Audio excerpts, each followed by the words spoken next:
Hello, White Sox fans, and welcome to another edition of the FutureSox podcast. My name is Ian Eskridge. Joining me, as always, Mr. James Fox. How are you, James? Good, man. How's it going? Doing all right. So, I'm just going to go ahead and bring him in here early. Needs We're going no to talk introduction. Yeah, he doesn't need an introduction. At MrDelicious13 AKA Beefloaf. Hello, Beefloaf. How are you? Boys, good to be back. Good to be talking to you. It's good to chat it up before the show, as always. Good to get together, talk a little White Sox night. This should be fun. I was like, what the hell are we going to talk about? And then I saw some interactions with Beefloaf on Twitter, and I'm like, you know what? This is how we program the show. We'll just ask Beefloaf questions for an hour. So, yeah. Sounds good. I mean, and you guys can tell me where I sound like an idiot when I'm answering them. But I do have thoughts. You know me. I've got thoughts on everything. So, well, I mean, I guess we could start because you were about to call him out on Twitter today anyway. Yes. So let's go ahead and talk about that Vladimir Guerrero tweet from earlier this year about them not trading him. Yeah. And because you mentioned it, James, we can go ahead and parlay that into Tariq Skubal, and we'll talk about that because it's relatable. So let's go ahead and it's like chop that up. Lives in infamy through penals. You know? Yes. Whatever. It's fine. So I will preface this. Like, I'm gonna let Beef roast me in a second, but my whole approach to this was that Toronto was unwilling to re-sign him. Yeah. For my whole approach was he's not re-signing, so then the other stuff is kind of all the stuff I tweeted. But whatever, I'm wrong. It's fine. But no, the reason why initially I had bookmarked it, that tweet, is because it's something that happens a lot out there in the Twitterverse, where me, coming from a gambling background, coming from being an accountant and a very analytical background, the difference between 38% to make the playoffs and 28% to make the playoffs is meaningful to me, thinking of it as a better, thinking of it as analysis or whatever. But to the average person, if you're below 50%, you ain't making the playoffs. You got no chance to make. And I wanted to save it because I was thought, okay, let's just see, let's figure out a way to make this a blog or something like that. But, I drink a lot during the season, so I never got around to it. But I hung on to it. And I also bet the Blue Jays to win the division. I bet them at 11-1 to win the East. Now, that doesn't, and this is where we need to clear this type of stuff up. That doesn't mean that I thought they were the likely champion. I just thought they're better than 11-1 to win. So I'm kind of in a, I don't necessarily disagree with any of the sentiments, but I like to pluck stuff like that just to get the nuance of the understanding. We were talking before we came on about going for two strategies in football that get confused all the time because of the math, and people are used to a certain way of going about. And so these little things I like to pluck. Today, I bet the Jets money line. I'm pretty infamous on Twitter for betting the Jets money line. And the Jets are horrible, and they've been horrible for a long time. But what people don't realize is whatever the money line is roughly what it is. The probability is that they're going to win. So today was plus 240 or whatever. That's 29% chance to win or something like that, 28%, something. So they're going to win some of the time. It's not an impossibility. Shit's going to happen, 1 in 3 times probably, or somewhere in there, 1 in 4 times. And so it's just more of pointing out all that shit and just having some fun with that. Now, with regards to the Vlad Guerrero thing, I think something that we as fans, and we're guilty of this in every sport, is we don't think about the incremental amount of making the playoffs. We only think about our teams when they're in pole position to be very good, where we think about that. But the way playoffs are spread out these days, it's more and more of a crapshoot about winning a title. And we as Chicagoans have never had the lucky title, what I would call the lucky title, where you're a football team that goes 10-6 and wins the championship or some shit like that. We had the Jordan Bulls that was a goddamn juggernaut. You had the Blackhawks juggernaut. The year the Sox won it, best record in baseball. The year that the Cubs won it, they were awesome as well. So it's we haven't had that fluky-ass championship where we're just be the last team in and get it. And so it's tough to conceptualize when you've lived that entire life. But I like to point those things out when I can. So just, and I also like to bust James's balls because he can take it. So that's the two things married together very nicely. So I had to push that back. Yeah. So this was, for anybody that doesn't know, this was around the time where Vlad Guerrero was going to sign an extension with the Blue Jays, and reporters were kind of saying that wasn't trending well. And I just generally assume that most guys that close to free agency are just not going to sign, because why would you not go to free agency and hear from 15 clubs, right? And then I made a comment to Pinos. I was like, well, I mean, then like your alternative is keeping him for a year and not making the playoffs essentially, and then losing him for a draft pick. Obviously, they're in the World Series, and he signed for a ton of money, so it's fine. It went the other way. Yeah, totally. Hey, I never said that all my tweets were like correct. I got lots of bad thoughts out there. Like, well, what I like is that not only are you not afraid of fire, but you never delete anything. It's like, oh no, yeah, hey, I stand by this shit. Fine, it was wrong, whatever. Maybe I'll learn from it. That's it. It's all good. Well, I mean, there's also the, how much time do you want to spend going back through your tweets to delete them? I mean, it could take a while. Hey, I never see all the stuff I'm right about resurface though. That stuff never comes back. It's in the ether. Exactly. Everybody just conveniently forgets about that whole thing. I was going to ask you. I did apologize to you, James, about the Garrett Crochet thing. Because I was away on the wrong side of that. I was like, this guy's never going to be a starter, whatever. And you were beating the drum from the very, very beginning. And even when he was in bullpen, you're like, this guy's going to be a starter. This guy should be a starter of all this. So you absolutely crushed that one. And that was a big one going in the opposite direction. I was way the hell off on that. As I told Ian, I was way the hell off on Lenin Sosa. I thought he was waiver bait. Now I want him to bulk up and become Nelson Cruz. I mean, we get things wrong around here, but we get some right too, Yeah, I was going to ask you, because I know that you had said that you hadn't bet on the Jets. So I was curious if you got lucky this week and did bet the Jets, and lo and behold, you just can't help yourself. You have to bet on the Jets. I hadn't bet them all year, and then I bet them a couple weeks ago when they were playing overseas in the game against Denver that they should have won. So they lost that game 13-11 in the ridiculous fashion. Then I didn't bet them last week, and people were getting on me like, Beef, you got to come back and save the season. You got to bet on the Jets. And then I found out my brother had Treasy had the Bengals in a survivor pool, and I'm like, oh fuck yeah, I got to bet him. I got to go against my brother. So this way he gets maximum heat if he loses, and I would win. So it was a great week for betting on the Jets. Well, let's go ahead and move this over to Tarek Skubal. Like the Tigers, you think probably have probably around a 30-35% chance of making the playoffs next year. But we know that he could get a ton of money in free agency. There's going to be a ton of teams calling on him when he hits free agency. So they got one more year of control left. Do they trade him or do they keep him? Yeah, now so it's the final year. You're going into the final year right here. There's not like okay, and it's Scott Boras.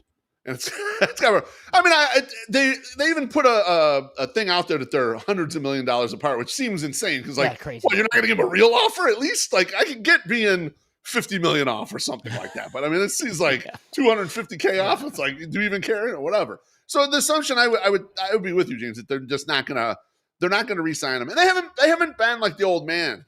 The original pizza money went out there in the streets and they spent it. They would have signed him. Yeah. The kids, they ain't spending shit. They try to keep it up. But you're facing this same problem again, because if you trade Skubal, it's actually a worse effect than Vladito. Because I mean, not only is Skubal a better player, but first basemen are a little more replaceable. So there's a little less decline that you're going to take there. Not to mention, like, you can't always just like stack and remove F war or B war and be accurate. And losing Skubal's probably even worse than whatever his F4 loss is, because it's a lot more strain on a crappy bullpen. Like there's just some other effects, second order effects that give you problems there. So you really just got to decide, do we want to maximize our value on this guy, or do we want to maximize at least one potential playoff run? Because they kind of got there on smoke and mirrors 2 years in a row. I mean, this past year, even though they got out to a big lead in the division, it was goofy shit like Javi Baez like hitting like in his prime for 3 months, like the dumb stuff that's just not happening, right? Like, yeah, they had this waiver bait group that hit, and kind of propped them up for the first 3 months of the year, and then they barely stayed in the playoff race. Cleveland caught them from behind and everything. So it's a tougher one. Like as far as like as a fan position, you almost want to say like, oh no, man, we just keep them, and we take that crappy draft pick when we get it. I don't know if Skubal. I'm not thinking he can get a package as big as Garrett Crochet's, even though he was better than him, because he doesn't have the, there's not the time there. There's not the. It's one less year. Yeah. Yeah, and it's also the potential to extend is not necessarily as strong as it was with Crochet. Like I agree with you, James. If he's to this point, he's going to let everyone bid on him. He's going to let the Dodgers and Yankees and everyone who wants to bid on him. So, well, like the thing, I like don't I think know. we like for him to sign right now, he needs 400 probably, right? Oh yeah, yeah, Right. So yeah. So then if you're the Tigers, right, that you just kind of talked about your analytical mind, right, is whatever it is, right, 39% chance at a playoff run, and then getting a first round pick in 2027. Is that better than like the package you'll get? Maybe it might be. right. I don't know, because also I think the worst plan is taking him into the season underachieving and trading him at the deadline. Like that's the worst idea. Yeah, right. Yeah, because you're getting less than half of what you got. And Would have the got team, you know, right, like- and the team that you trade him to, when they ultimately lose him in the offseason, they don't get the comp pick. Whereas like now you could trade him, like somebody might give you a lot for 1 year of Scooble, knowing that they also get like a draft pick when he leaves. yeah. That There's won't be- liquidation that won't value, be a thing. which they won't get. Yeah, Yeah. exactly. So- That's tough. So you either have to keep him and try to win next year, or trade him for the haul, as people like to say. It's tough spot. As a White Sox fan, I hope they trade him because get him too. the fuck out of the Yeah, division as soon as possible. National League. Yep. I mean, I personally also hope that they trade him, but I will say this, James, if that happens, we have to put our buddy Raj Castillo on. Oh we yeah, have to have he'll come people- on live. Yeah. Yeah, either that or we're going to have a wellness check at his Mhm. house, 'cause I'll feel that's going to be a tough Well, one. so it's like I hope, and maybe like this will backfire on me when like Justin Ishbia is like also like a cheap a-hole, but like the Tigers are undergoing like the opposite of like I think what we're about to go through, right? When you go from like cheap guy to big spender, like I mean, the old man like was Mr. Swinging Dick with money. Yeah. Like he would just all of a sudden like, oh yeah, we signed whatever. They signed Prince Fielder and they signed all these other dudes, right? And then he dies and the kids are like trying to have a farm system with like a $120 million payroll. It's like Right. this sucks. It's worse. So I mean, I know that it's quite a bit less exciting, but let's move to the White Sox here. I know. So, Beef, your thoughts on coaching changes within the White Sox organization? What do you think? What do you think is coming? Do you have any names in mind? Anything like that?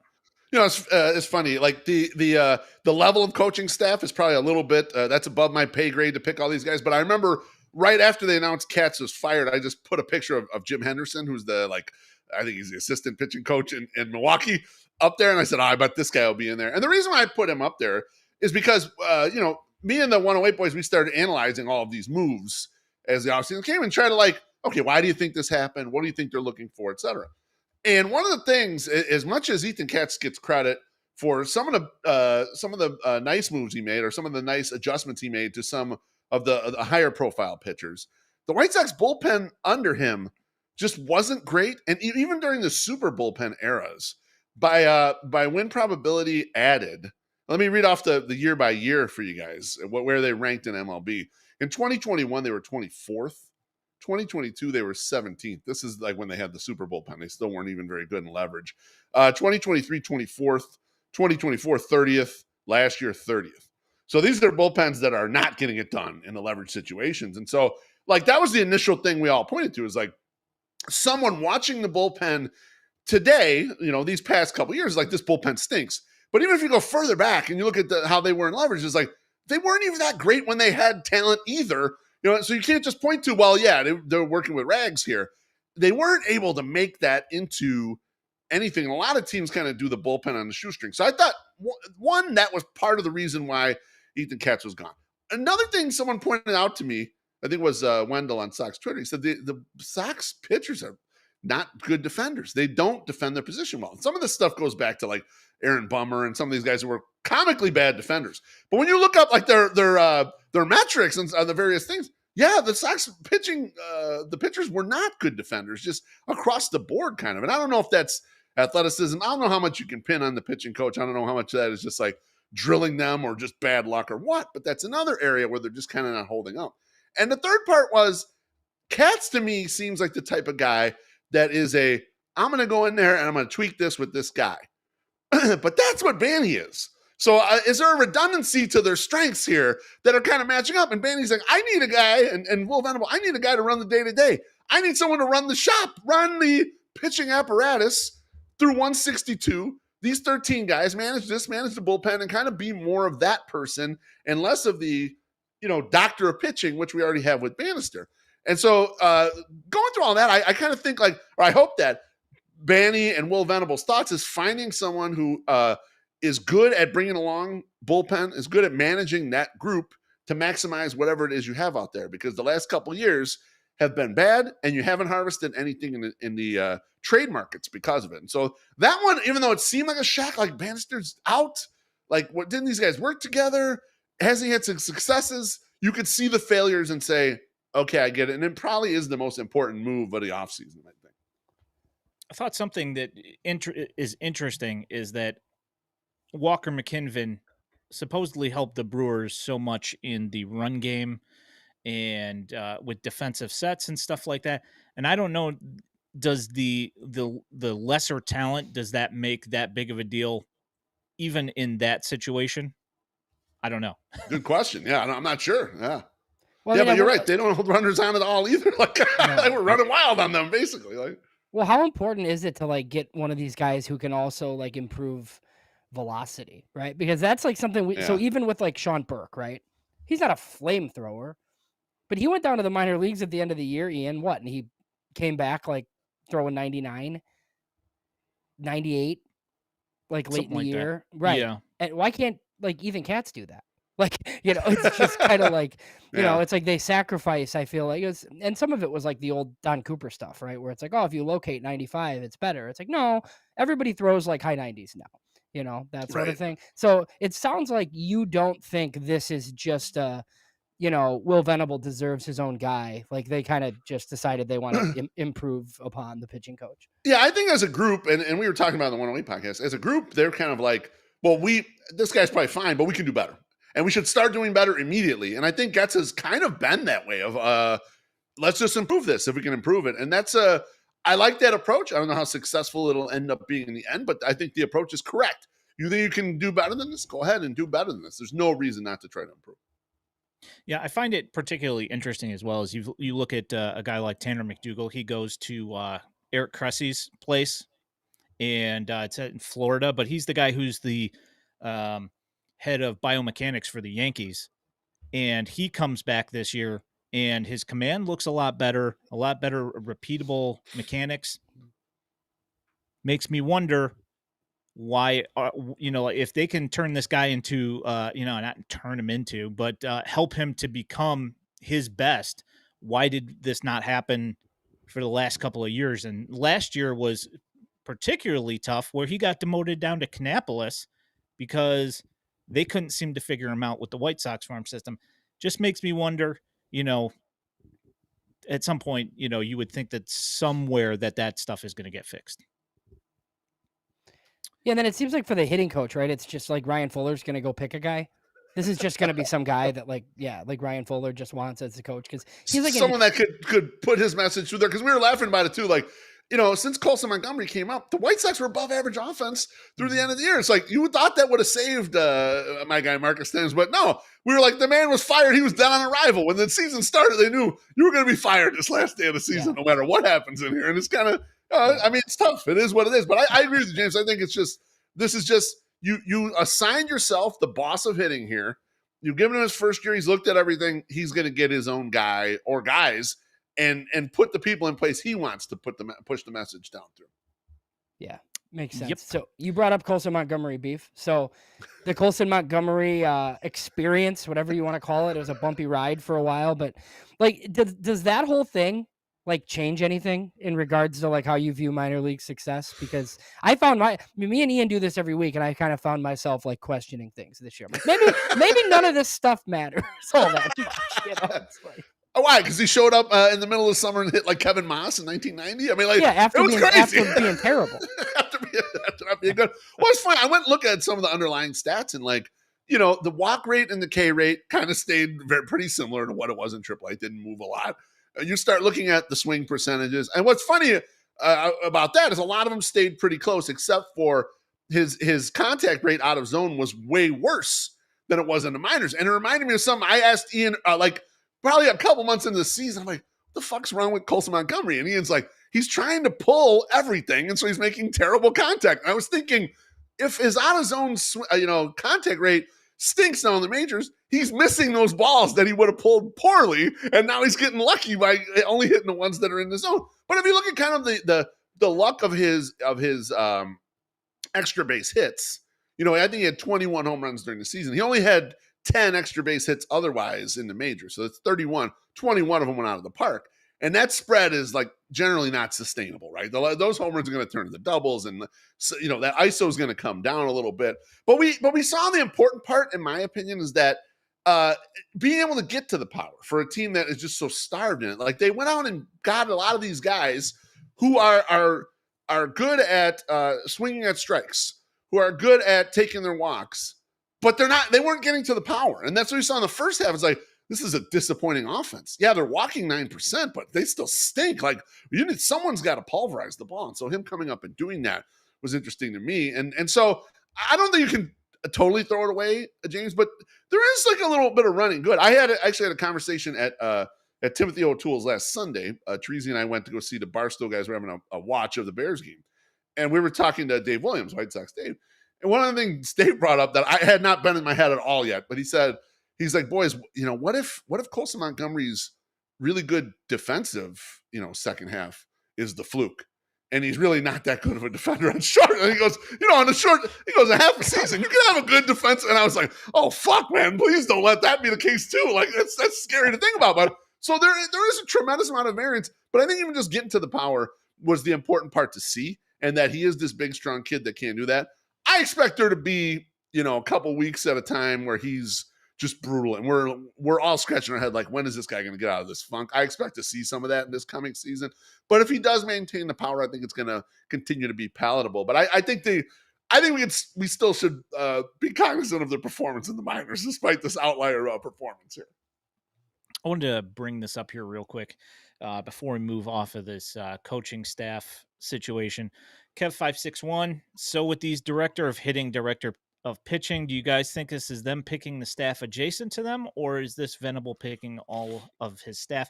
And I'm just going to throw out what I heard when I talked to Gene Watson at the rate for our podcast row that we did at the Fan Appreciation Day. Is what he told me is that everybody is kind of making decisions together, and that there's a synergy across the entire all of baseball operations for the White Sox. So my guess is that this decision's coming from a bunch of different people, and they're probably taking all sorts of different candidates. You guys have any different thoughts? No, I think you're right about that, Ian. And that's what it seemed like. That's what the message pouring out has been. Then we talked to Gene as well, but even when you talk to people off the record, it's kind of the same thing, that there's a level of people can give input, and and so I suspect that to be the case. All right, so let's move to the Rule 5. There's a lot of it's just going to be a difficult time for the 40 man here with who's this year's draft. Jake Peters, what we want to know. That's that what we guy. Know, Ian. Yeah, you tell me. Who are we protecting and who are we not? It's funny when you look at it, because I looked at Fangraphs. The roster resource has the 40 man at 34. It'll be at 35 when they pick up Luis's option. So you have 5 spots. Now, they came out of the season and gutted a bunch of guys. Robertson and my guy Dominic Fletcher and Corey Julks and all these guys, and to clear up this room. And so going into the 40 man, they got to have at least one to make the first pick, right? They'll pick second, but to make their first round pick, you got to have one for every pick you want to make, I think. So they're going to go up to 38 or 39, I would think, before they get to the Rule 5, and I think it's December 10th is the Rule 5 draft. Yeah. So you got 3 spots, basically 4 spots if you want to. But when I look at the group, I mean, you guys are closer to this than me.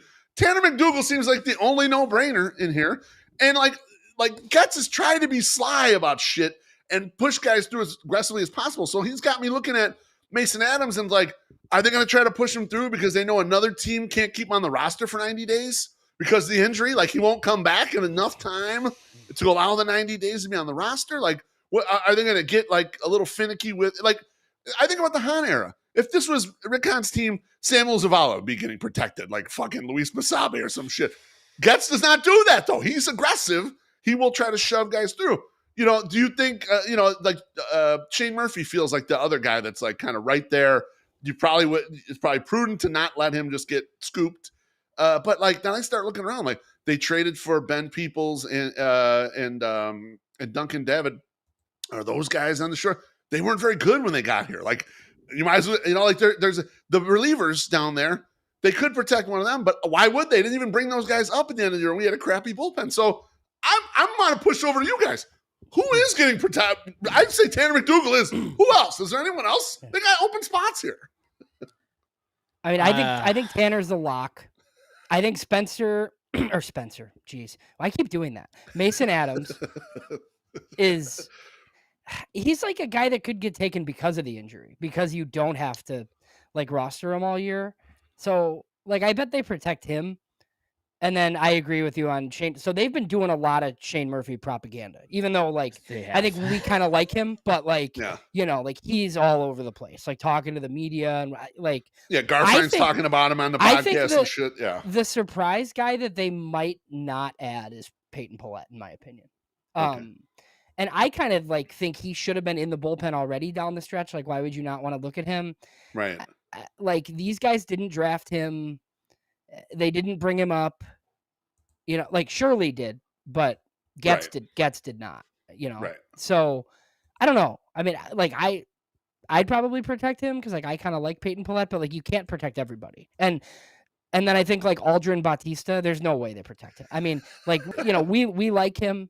He's like in the teens, like in the system, right? He's Jake Peter this year. He's actually got stuff. Oh shit! How did you not protect him? It's like nobody's taking him. Like you wouldn't think. Fingers crossed. You don't want him to be Preller or whatever it was 10 years ago when they took the bunch of guys that were an A-ball and like scared some teams. Yeah. Well, I mean so if they're taking the A-ball guys, that's a different.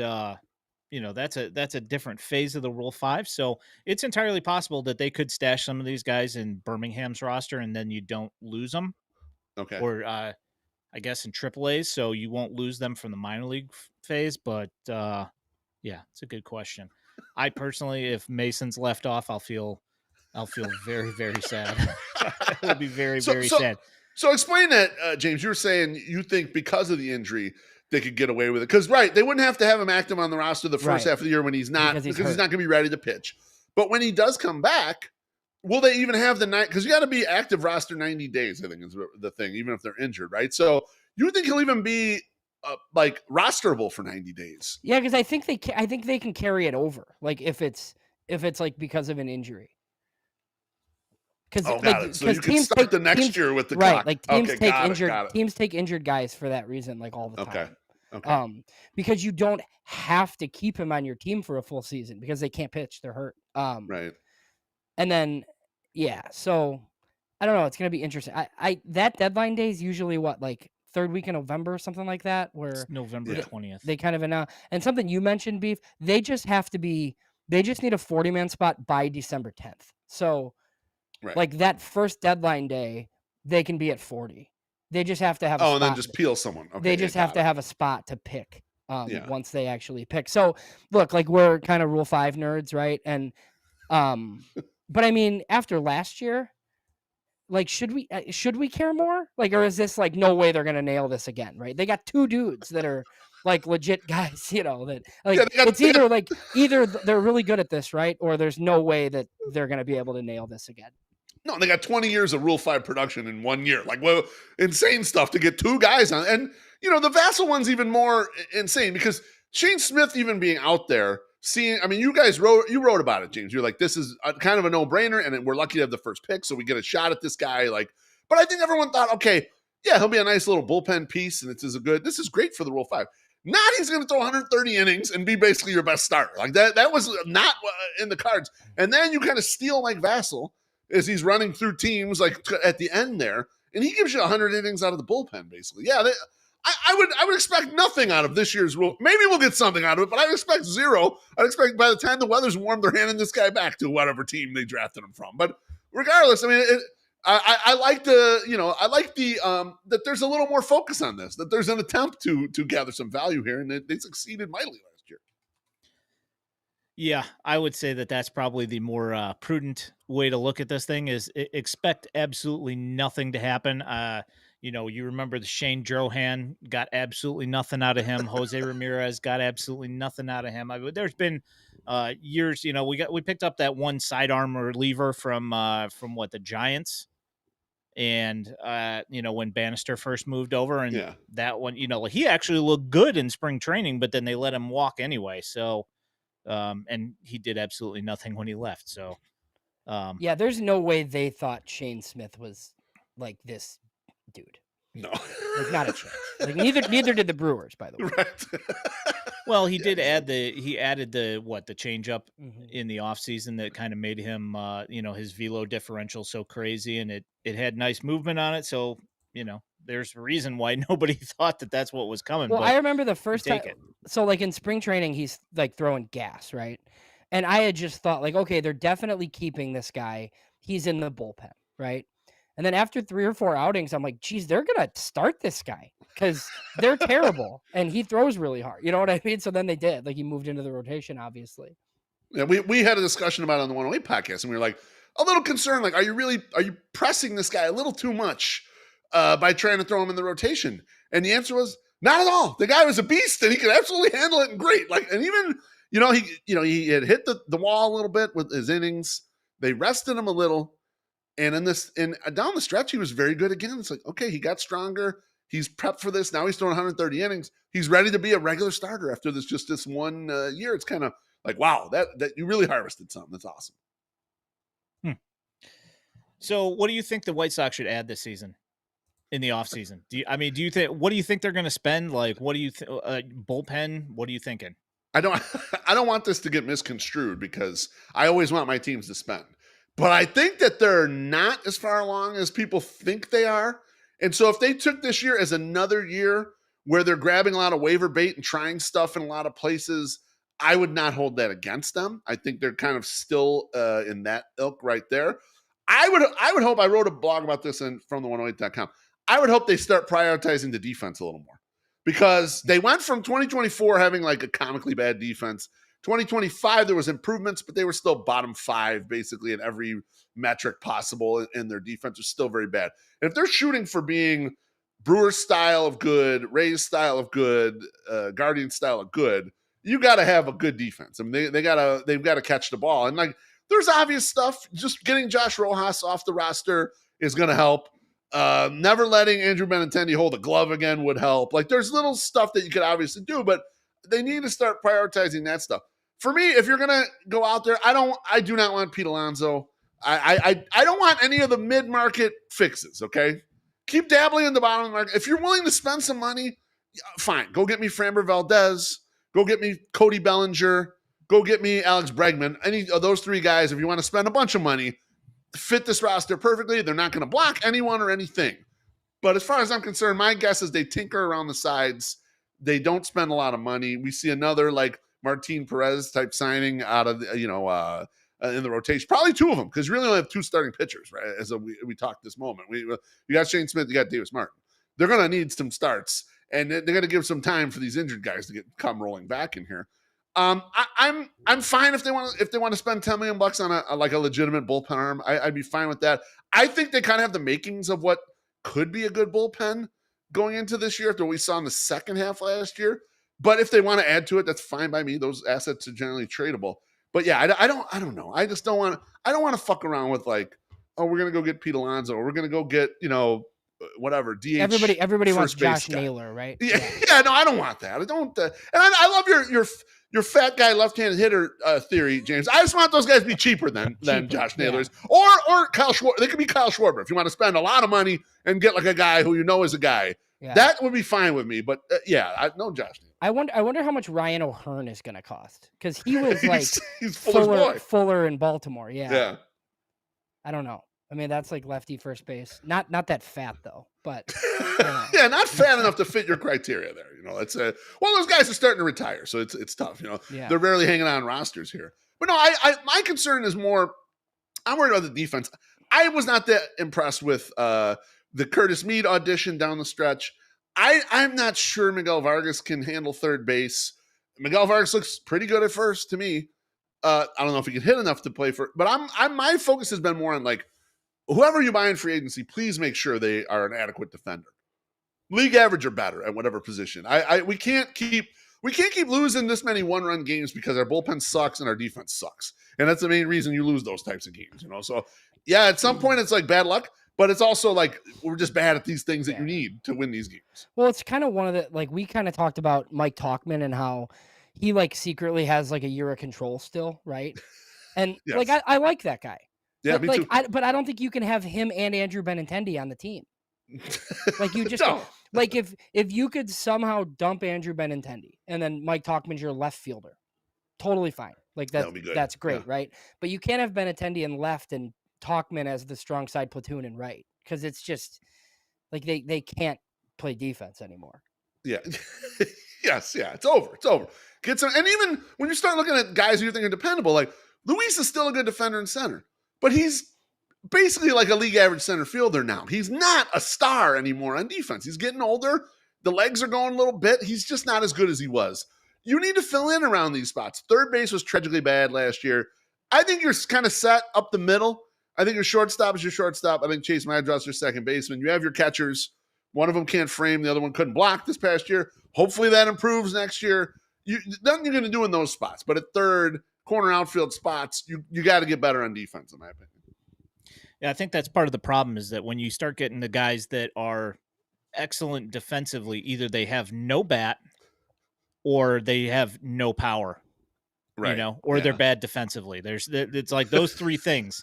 It's like they're kind of, that little triangle thing where it's like, you take one from here, you lose one from over here, Exactly. Because I know we got William Bergoya coming, who's excellent defensively, always on base, but there's not much power there. Right. Tim Elko, you lose some of the bat to ball, you get a lot of power, really good defense at first base, right? But the bat to ball suffers. And I don't know how much of that is him pushing, when he came up, or whether he just can't handle it. I don't know. You'd have to see more at bats there. But see, that's part of the problem is that people aren't willing to allow those at bats. They just immediately say, oh, that guy's a 4A, So he's quad A slugger. That's what. Yeah, exactly. So the problem is, even if you fill him in at first, I still have a third baseman. And like you mentioned, you could bring. So you mentioned Bergoya, you mentioned Sam Antonacci, and some of those guys. Like maybe someone from that group filters over and becomes a third baseman. But you're right. There's no power in that group. And so is that really enough? Even if they can glove it well at third base, I don't know. But I just know as a group, they've got to get better on defense in some way, shape, or form.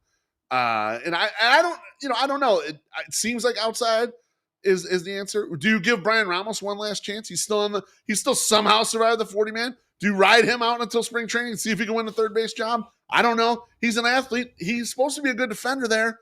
I'm not sure what you do exactly, but I know the defense got to get better. Yeah, it's tough for sure. So like looking at some of the pitchers, right? I think they were expecting Noah Schultz and Hagen to potentially make cameos at the end of this past season for different reasons that obviously, it didn't happen. There were some injuries. Hagen's pitching right now. Schultz is not. Like, I do think they both still debut in 26. But, for somebody like you, just like they're going to be in big league spring training, essentially quasi competing for rotation spots, right? And then they're all going to be in the Charlotte rotation, most likely. Just as far as like their ETA pitching in the big leagues, what do you need to see like before that happens? And like, how much do you care as kind of like there's no such thing as a pitching prospect guy? Like, do you want them immediately as soon as possible? Yeah, I do actually. For these, and I'd lump McDougal in there too with those. Yeah. I mean, I agree. That's always been my mode. There's no such thing as a pitching prospect. Bring these guys sooner than ready. If one of them tears it up in spring training and they look like they belong in the rotation, let's do it. Let's try it. Let's push them. I just don't. I'm not a big fan of wasting bullets in the minors. And I know various reasons, the injury command for Hagen Smith. But like if Tanner McDougal shows up in spring training, looks like your fifth starter, just bring him up. Just put him in Chicago and let him sink or swim. There's no reason to mess around with Jonathan Cannon anymore. I mean, you kind of that's a 6th or 7th starter. Okay, that guy's not going to be in your rotation. I don't know if Sean Burke's going to be in rotation either. And I'm okay with these other guys pressing. Maybe Sean Burke's your 7th inning guy at some point or whatever. The stuff is there. There's something there. I don't think he's as fringy as Cannon is, but also I'm not sure if he's a starter at this point. So I would throw all these options at it at the second you believe that they're ready and get them in the majors. And personally, I don't need to see anything. The first time that they see something that they think is reasonable and like give them a shot, let's bring them. I'm ready to bring these guys up. And you have 3 minor league options. So you can always send them back down if something goes wrong. And there's no problem using them from my perspective. So, like a guy that's obviously similar to those guys, I think, was Grant Taylor. We saw him this year. We saw the role, right? He would open, he would close. He was the guy everybody was the most excited to see down there. But I'm pretty sure Grant Taylor wants to start, right? And I still don't know what the plan is. You have various people with the White Sox who are like, oh yeah, if he could start, that would be great. Do you think he comes to spring training as a starter? Does it depend who they if they sign a 8th inning guy and a closer? What do you think happens there? This is one of the most interesting questions I think of the offseason, because when you start looking around, here's my personal opinion. I think you have 5 pitchers that are locks for those 13 spots come March of 2026 when they go to Milwaukee on opening day. And those 5 guys are Shane Smith, Davis Martin, Grant Taylor, Jordan Leisure, Mike Vassell. Those are the guys I would say are absolutely locks in my opinion. You might add 1 or 2 other guys who you think, okay, they're very likely in. With Grant Taylor, though, I have stayed staunchly in the camp that I want him to continue his bullpen journey for the time being. And here's why. Brian Bannister laid it out very cleanly, the risk-reward proposition of his injuries, the potential for injuries, his level of endurance in this role versus the starting pitching role, and just kind of the way to fast-track him to the majors. That could have been bullshit. That could have been the agent putting pressure on him. I don't know. But when he came up, you kind of saw what they were talking about. It wasn't terribly effective to begin with, whether that's some luck or just whatever. And then when he came back from that minor injury, the groin injury, he looked like the star that you thought he was down the stretch. And as we got through September, you started looking around and saying, well, Grant Taylor looks like a keeper in the bullpen. Jordan Leisure's figured his shit out and throwing 98 on the black at the top of the zone, and they can't hit him. And I start looking around like, wait a minute, Prelander Baroa is going to come back. I got these 3 guys now all of a sudden that could be in the back of my bullpen. My thought has been leave Taylor where he's at. I know that's the lower theoretical long-term expected value of the player because you want the guys with the top talent to be starting pitchers. But there's a reason they pulled him out of that role to begin with. And I think maybe seeing him succeed for a full year in this role, maybe that's the time to reevaluate. Okay, you've already mastered this. Can we get back to doing what you're doing? I don't think the crochet move is so easy. In some ways, I almost think he's a unicorn to be able to do exactly what he did. And if you want to try Grant Taylor as a starting pitcher, that may require some build-up time in the minors. That might require you're not up here kind of helping us in the short term. Would he like that? Would he be okay with that? I don't know what paths you end up going down, and that's why I would prefer to just bullpen for now and figure out later. You still got some time. Yeah, I thought the comments were interesting when they were discussing him. I think it was on with Matt Spiegel when they were talking about his extension and guys that have that profile of the extension and all that stuff being more injury prone, like what's his name? Tyler Glasnow was the starter they mentioned. I believe that's who it was. Killian Murphy. But guys Taylor's size don't usually get this much extension. And he's not a tiny guy. He's 6'3". I was going to say 6'3". So we did the first pitch for our bobblehead night. Grant Taylor was out there and caught it and took a picture with us. He is all of 6'3". Yeah. I'm 6'2". He's clearly taller than I am. He's a big kid, but not giant like a crochet or something like that. He's not thin either. No, he got the dude's built. He's got wide shoulders. Yeah, he didn't look. He looked a little more slender with our fat asses next to him, but he is still, he's a brick house, as Lionel Richie would say. Yeah, big dude for sure. You have anything else on Taylor there? No, I agree with Beef though that it's one of the more I do it he's on the team for next year. As Ed Farmer would have said, right? I just don't know exactly what the role is. Now, James, what if you were setting him out back there and saying we're going to try to make you a starter, and let's say you got to the point where you're like you're still happy with what he does, you're not sure there's a third pitch there. Would you be comfortable making him a starter, but in the role of you're a 5 and fly guy or you're a maximum 18 out guy, and just like say, all right, this is going to be, and some games is going to be 3 innings because you're getting a little, but you're kind of pulling the roll off, kind of like what they did it on purpose in the second half with Crochet in 2024 to save the arm or protect him, whatever. But this would be a true, like, you might be once through the order, you might be 12 outs kind of guy, and just run with it. Like if it was sort of like that, because I have a hard time believing that he was as far up as in Double-A, and they bagged it to go to this role. So it's like kind of an interesting decision, you know? No, it is. So it's the same discussion we had with Crochet. Like I thought he could start, right?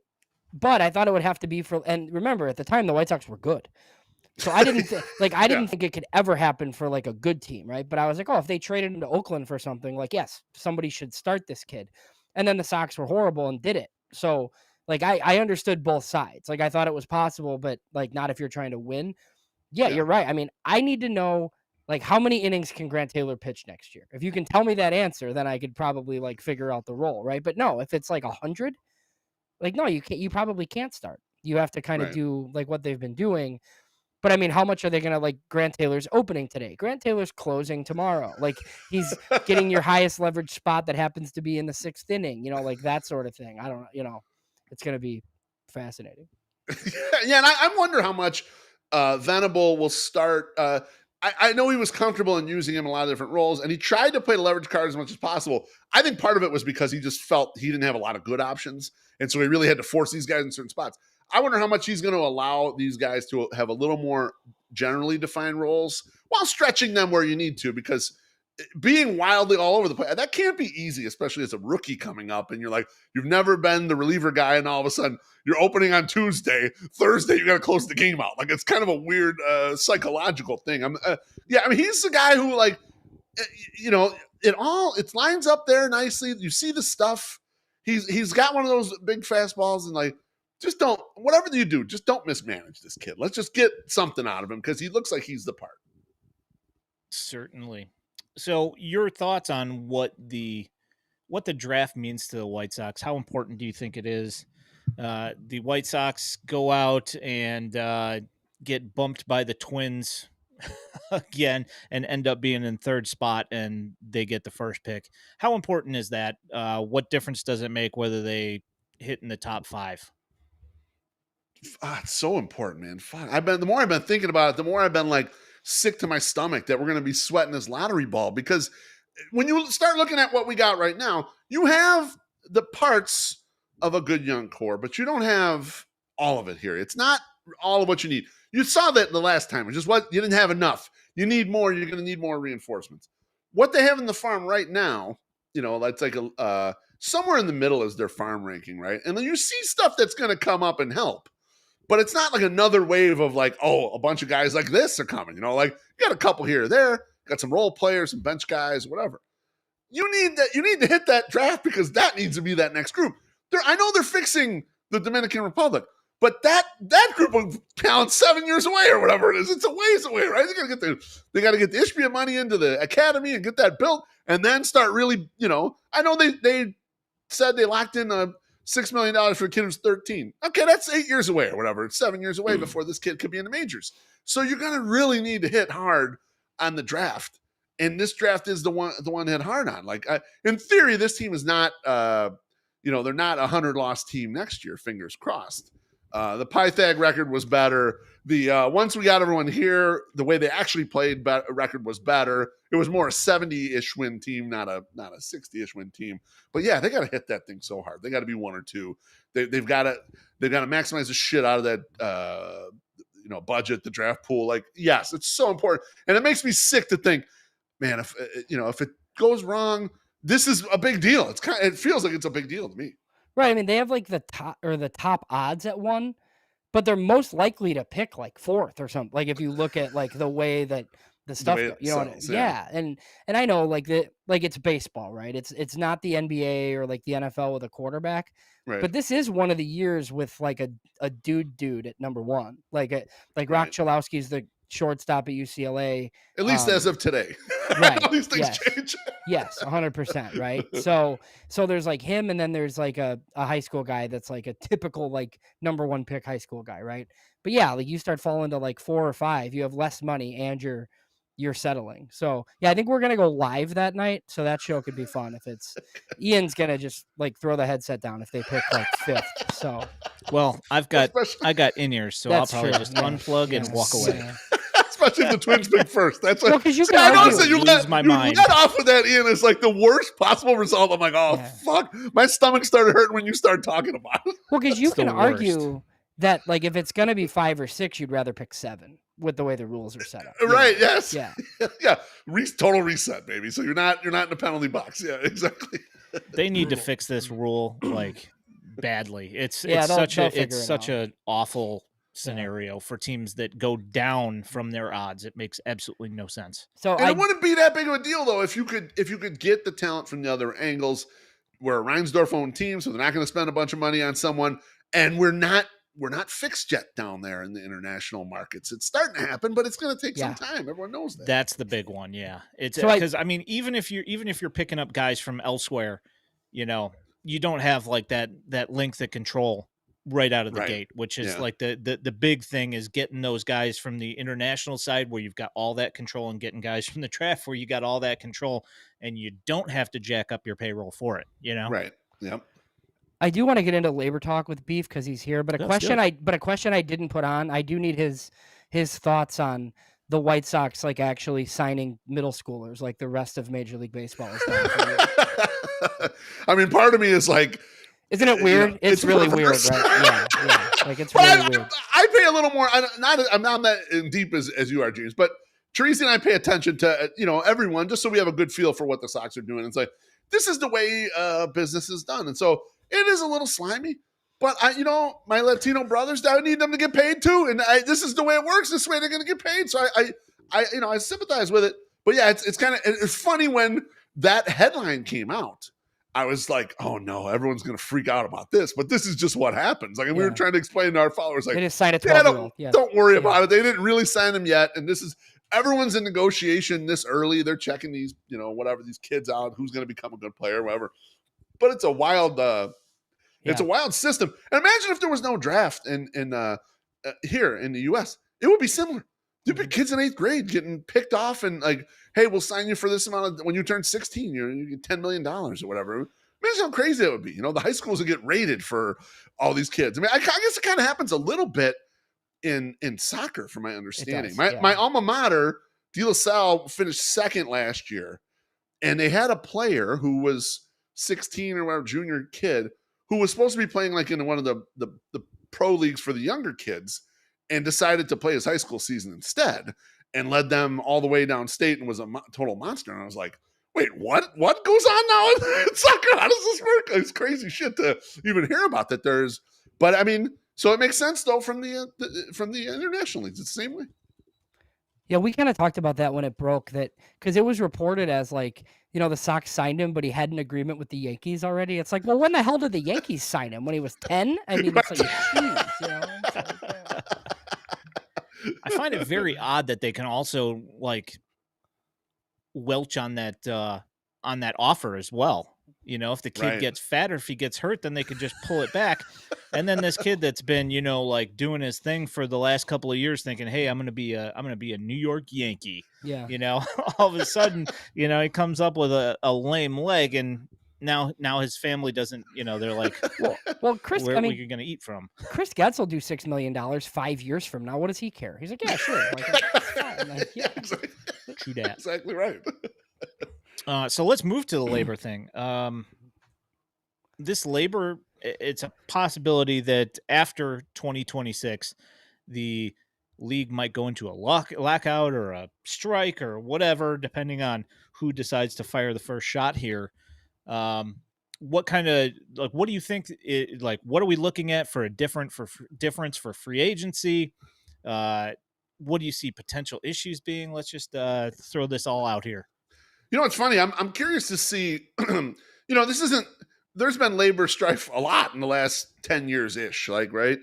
But what I'm curious to see is like people seem to be taking this stoppage potentially more seriously because the battle of owners versus owners like situation first, and then the players.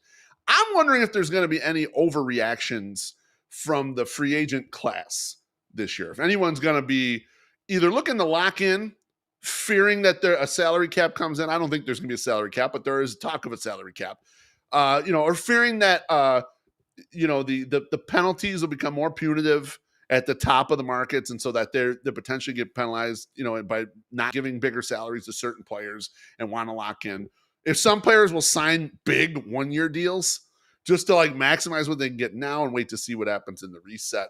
I think I'm generally a glass half full guy, so I'm less scared about the potential lockout. My guess is that it'll last at least as long as like spring training, and maybe we lose some games. I don't know. I don't think we lose the season. I think there's a lot of people saying too much money to lose the season. That seems insane. One thing I am curious about though is the big market owners versus the smaller market owners, and the ones that have their own TV channels and are printing money versus the ones that their RSNs died on them. They got none of that coming in. I'm curious to see how they solve that, how they make the smaller market owners pipe down, not use their votes against the bigger market owners on anything that they squabble over. Because to me, that's the real crux here, right? There's the spread of the money. The littler guys want some more of the money. The bigger guys say, we're earning all the money. Right? We have to give you more. Like, we're already giving you a bunch of money. And so I'm curious to see where that all lands. Well, it's always owners versus players every time. It's true. Like the talk this time, and look, like I know, like I probably need to stop like listening to Bruce Levine and getting angry, right? But when I hear guys like that say, "Oh, well, many in baseball think that when baseball comes back, like there'll be a salary," like that's not happening. No, like a salary cap is like a non-starter for the players. It's not happening, right? So like you're really going to miss 2 years of baseball, like insisting on a salary cap. Like half the owners are not going to do that. Cause as you said, it's too much money.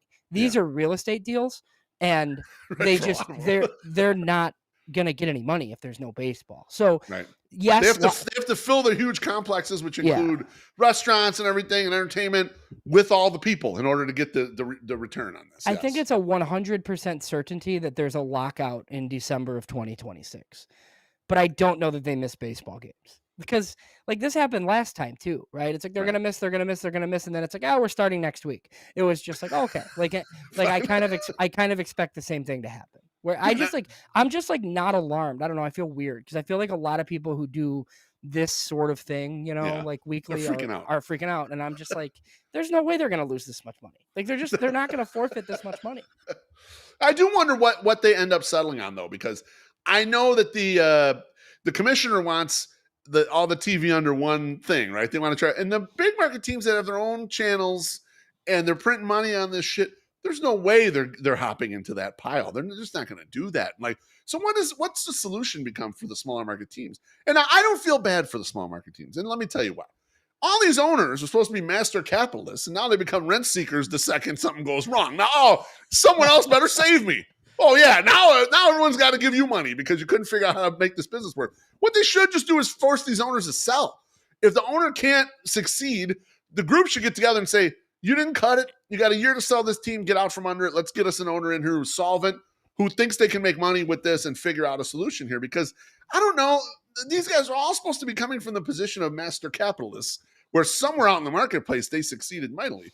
If they can't succeed in this business, what do you do when you got a apartment building that you're losing money on? You sell it. You get rid of it.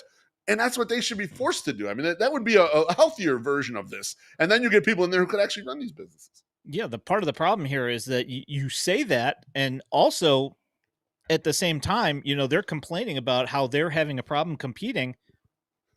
The other teams are giving them money. The White Sox don't make any money. They're not getting any revenue sharing because they're in one of the big markets. But, like Jerry's still crying poor every year. Yeah. And, you look at their supposed revenue, which, I mean, who knows really what's on the books here. But, he's crying poor, but yet they don't get any of the revenue sharing. They don't get any of the perks of revenue sharing, yet they're making the same amount of money as, like, say, they're actually making probably less than the Pirates, like monetarily, because their stadium's always packed and they're always selling stuff, Well, it's like I have buddies that like despise the Dodgers. Like the Dodgers are not what is wrong with Major League Baseball. No. The Dodgers They're what are everyone not the should be problem. doing. They tapped in. They knew they had the Latin market. They tapped in with Spanish speaking stuff or whatever. They marketed right to that group. They got them in play. They signed Adrian Gonzalez. Like, oh, we're going to bring in a Mexican hero here. We had Fernando. Now we have this guy. We need all the people, Mexicans in the area, get involved in this. Oh, you know what? We're gonna get Otani. We had a Dale Nomo. We're gonna get the Japanese market in here, and they're gonna be all of our fans, whatever. Nothing's stopping these other owners from doing this sort of thing. Is this like market to the people that you can sell to, get this out there, make it a good business. I don't understand any of that. One thing I think may end up happening here, especially with the smaller markets, is I think we've gotten lucky as people who buy tickets, and I'm a full season ticket holder, in that the TV money was subsidizing my ticket price in a way. Now, beers and everything are crazy. They're fucking expensive as hell. They're way more expensive than anywhere else. But the actual seat to be in the stadium is not that expensive. It wouldn't shock me if in the next 10 years, my ticket price doubled. And I don't mean just at Sox Park. I mean across sort of the smaller markets. And yeah, you're still going to get those shitty, crappy crowds on a Wednesday. But when you got a great Friday or Saturday night matchup, you're going to pack the place and you're going to actually start realizing the revenue you could realize or you weren't realizing during the TV boom era. For sure. Do you want to move on to the Yeah, we can let him go here in a second. All But so have you and Chirizi started fake trade season yet? We haven't published anything yet. We started working on the teams. We're working on the AL right now. It's super hard with this group right now because there's no like there are major league players that you can trade. Some of them have some value or cachet. You have to eat their salaries for certain guys. But a lot of what it is like prospect for prospect type deal, young major leaguer for young major leaguer type deals we're doing.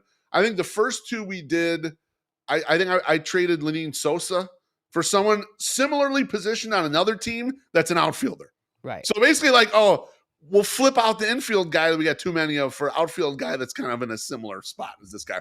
But those fits are super hard to find. I was gonna say, like, what can you get for Lenine Sosa and Sean Burke packaged together? Like, that's it. Yeah, exactly. That's the type of stuff you're looking at. We'll go down the path of trading Grant Taylor. I mean, I talked about it at the deadline, and I thought he has tremendous value. And he's like, if a team wants to start him, like you mentioned, James, he has even more value than what you're utilizing right now. We'll go down the path of trading one of the catchers each, I'm guessing, because not that we want to. We like both of those guys, and we would keep them both. It's so hard to find catching, but it's like a realistic thing you can see. So, yeah, we're supposed to do the first live stream of that next Monday. I think that's November 4th, maybe. And we'll do American League, and then we'll do National League. But, yeah, this is probably the hardest year we've ever done. And we've had some years where, like, the team's horrible, but you at least had a few major leaguers you can hang your hat on that you could trade. It's hard to trade Luis Robert. It's hard to trade Andrew Benintendi. And a lot of these other guys I don't really want to trade. I don't want to envision a world where Colson Montgomery's on some other team or Kyle Teal's on some other team. Like, I want those guys to be good here. Yeah, it's difficult when you're not 100% sure what you have. And then B, it's also hard when you know exactly what you have and nobody wants it, Right. So those trades are going to be tough this year. And I don't ever envy those articles that you guys do, because a lot of the time you're coming up with like you either have to give away something that you don't necessarily want to give up to get something that you don't necessarily want, or something that is like unrealistic that they're not going to be willing to part with these guys. I feel like you and Chirizi like know more random players than everybody else because of this exercise. That is true. It's the reason we do it, James. And so it's two things. One, we want to figure out kind of what's that next layer. So we start understanding everyone's 40 mans basically, but do this exercise. And two, you start understanding the strengths and weaknesses of the teams kind of heading into the offseason, because you're like, well, what do they need? Like we try to approach it from that point too, is like, what can this team, what would they really want to, what could they use? Not just like, what guy do I want off of their roster? You got to try to make it fit on the other side too.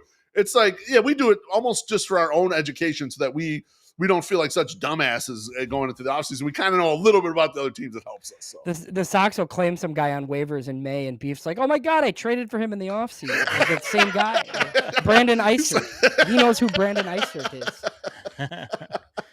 Well, I mean, Victor Robles is put up a really good season with the Mariners before, and then like you guys actually like some of these guys that you guys do trade for end up having years that are pretty good. Yeah, they moved to somewhere else, and it's like, oh, they did well.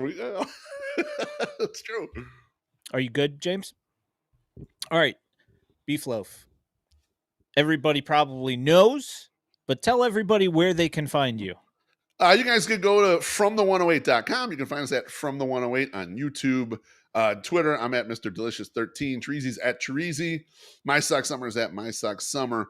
We have our annual Festivus show coming up December 11th. It's a star-studded group. I've sent out the invites. I haven't gotten confirmation from everyone.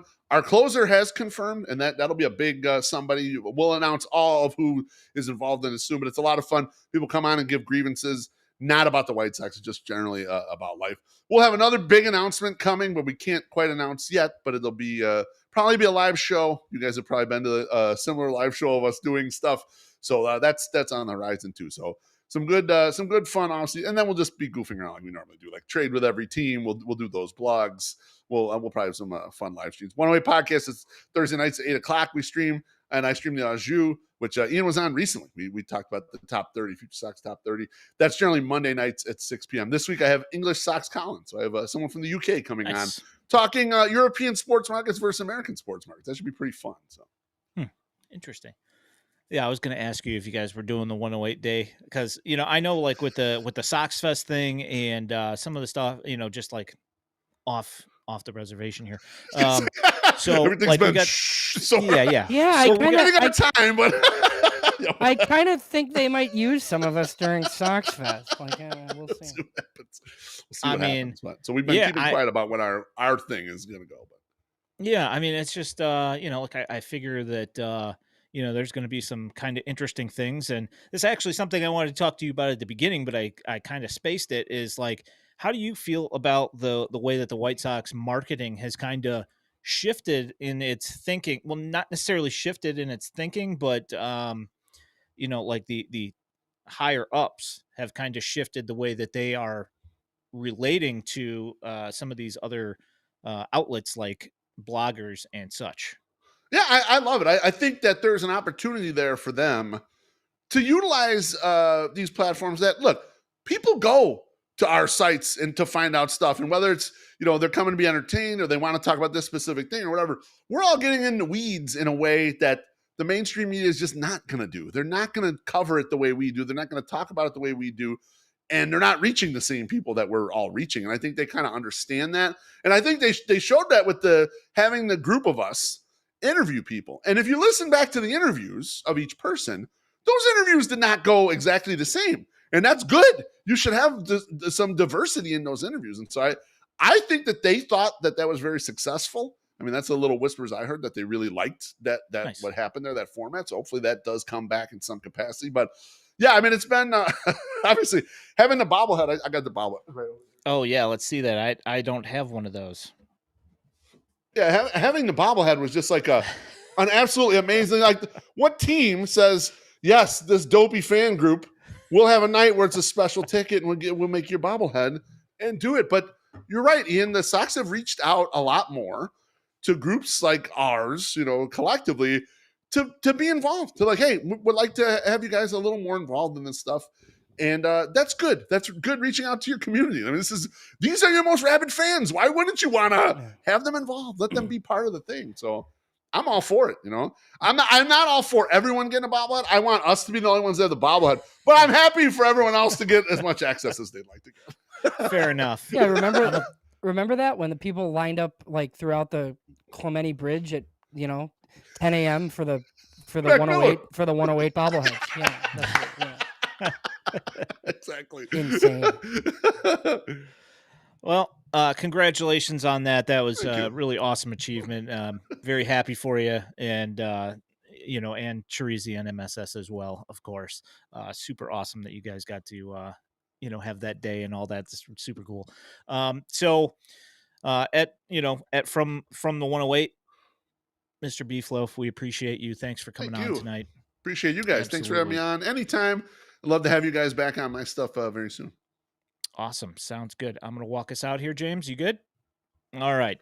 You have been watching / listening to the Future Sox podcast. If you are listening to this in podcast form, know that you can find us every Sunday night at 8 p.m. on YouTube and the Purple app. The Future Sox podcast is a Just Baseball media partner. You can also find this podcast along with all of our written content at FutureSox.net.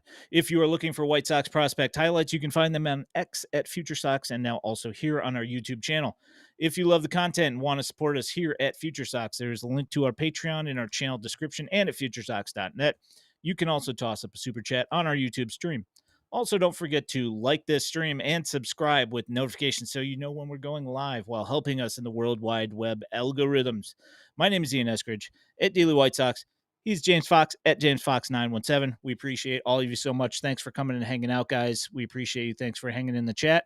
We'll see you guys next week. Have a great week, and we'll talk to you later. Thanks. Bye.